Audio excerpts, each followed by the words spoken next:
desse amor de Cristo, saudai-nos uns aos outros.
João Batista estava preso, diz o Evangelho. Preso porque botou o dedo na cara de Herodes.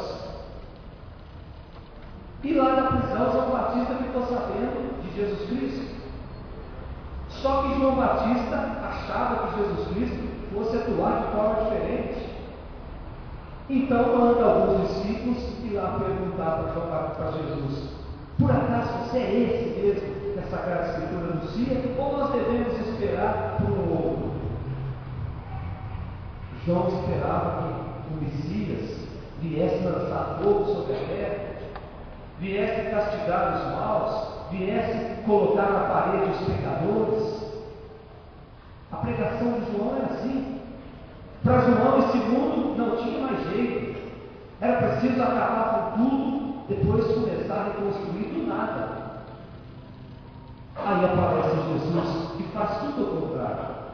Jesus se aproxima dos pecadores. Jesus come com os impuros. Jesus mostra pelos seus gestos, mostra pelas suas palavras que Deus é amor, que Deus é misericórdia, que Deus é perdão, que Deus é paciência.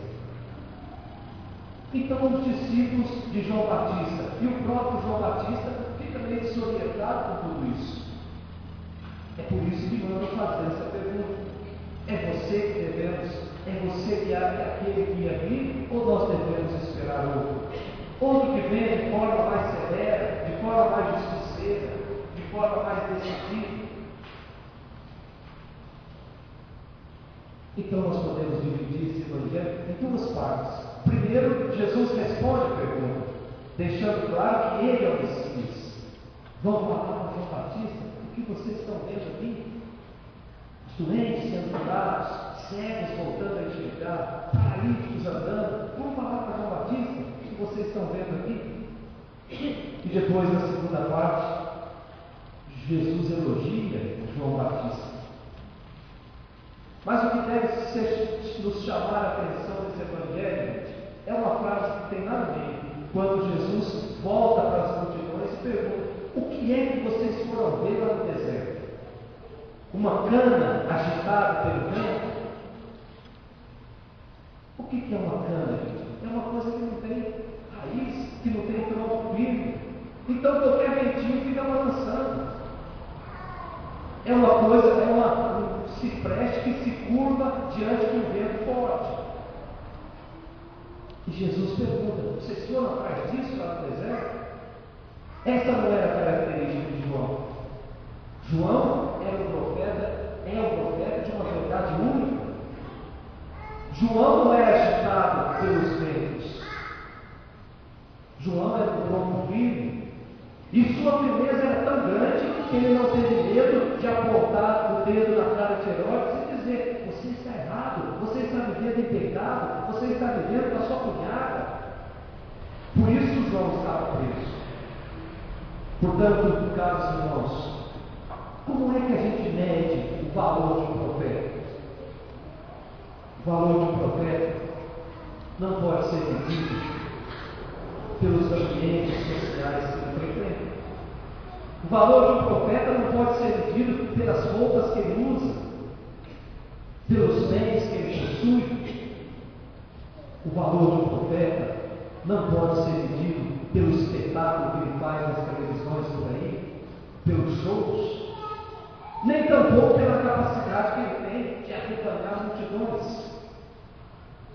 O valor de um profeta está na verdade daquilo que ele diz, está na coerência entre a sua vida e a sua pregação, está na sua integridade, tanto espiritual como moral. Aqui está o valor do profeta. E Jesus termina o Evangelho dizendo: esses são grandes diante de Deus. Aqueles que se fazem pequenos, aqueles que se colocam a serviço dos outros, esses são grandes diante de Deus.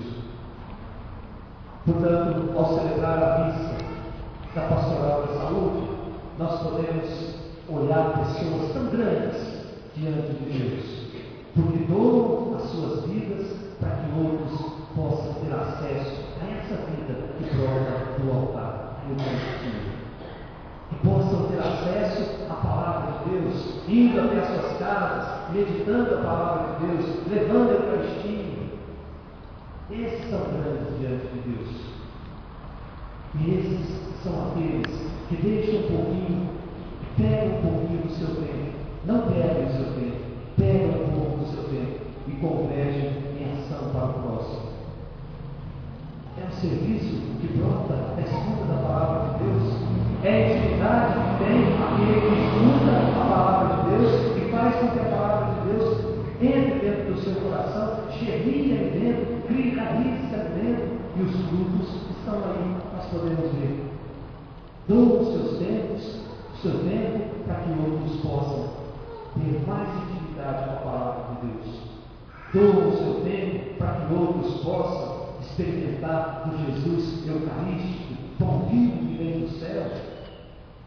Por isso, nós precisamos rezar muito pela Pastoral da Saúde, rezar muito pelas pessoas atendidas e rezar, pedir a Deus que suscite mais pessoas capazes de doar o seu tempo para que outros possam ter esses momentos bonitos de encontro com a palavra de Deus e de encontro com o próprio Deus. Louvado seja nosso Senhor Jesus Cristo. Nossos compromissos da semana.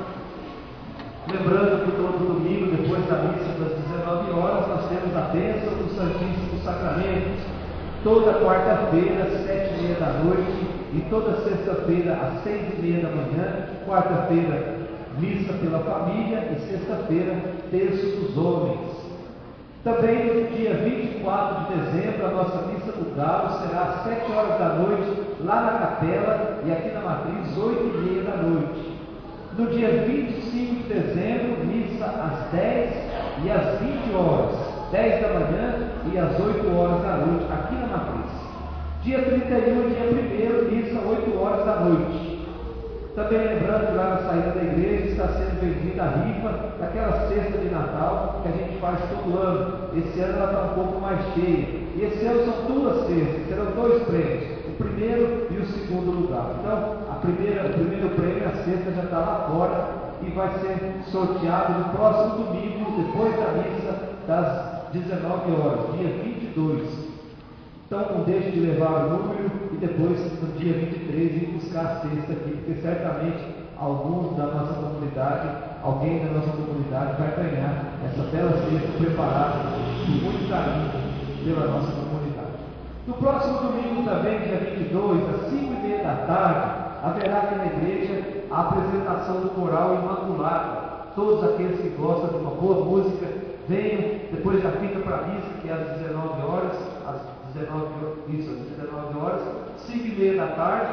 Logo em seguida tem o lançamento do CD do coral Imaculada. Depois nós temos a reza da Santa Missa, dia 22 do próximo domingo. Na próxima quarta-feira, dia 18, dia do encerramento da nossa novena de Natal.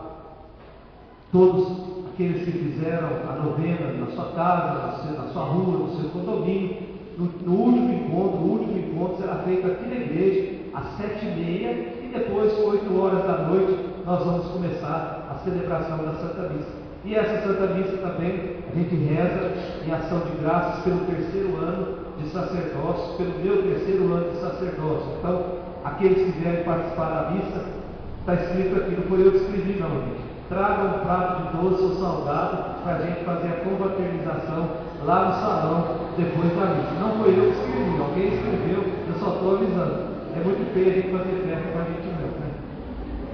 E no dia 19 de dezembro, que é na quinta-feira, teremos lá no nosso salão paroquial a ceia de Natal com os moradores de rua. Então serão 80 moradores de rua, já estão praticamente certos que virão 80. Nós vamos buscar com ônibus, o bispo vai celebrar a missa conosco às 7h30, e depois 8 horas, 8h30, a gente sobe lá para o salão e faz aquela bela ceia de Natal. E na saída eles vão ganhar um panetone e uma caixa de chocolate que nós estamos deixando aqui dentro da manjedoura. Tem só um pouquinho que eu tiro todo dia, mas eu acho que está faltando 10 de cada um. Tem quase 70 caixas de panetone e quase 70 caixas de chocolate. Então, até quarta-feira eu acho que nós vamos conseguir alcançar as 80. Então, aqueles que participarem da missa da quarta-feira também tragam panetone e chocolate, deixem dentro da manjedoura, e depois nós vamos distribuir para esses nossos irmãos moradores de rua. Depois da missa, as pessoas que estão assistidas pela pastoral da saúde, elas fiquem aqui na frente para receber a unção dos enfermos. É só as pessoas que estão doentes. A unção dos enfermos é só para pessoas que estão doentinhas, que correm algum risco de vida, alguma coisa assim. Então não precisa todo mundo entrar na fila. Só as pessoas que estão debilitadas, com uma certa deficiência para caminhar, que estão tomando remédios em casa, que são visitadas pela pastoral da saúde. Não precisa a gente, todo mundo, receber a unção dos enfermos. Então vamos pedir a bênção de Deus para nós. Pela sua infinita misericórdia, o Senhor venha ao teu encontro, para que livre dos teus pecados Ele te salve, e na sua bondade alivie os teus sofrimentos.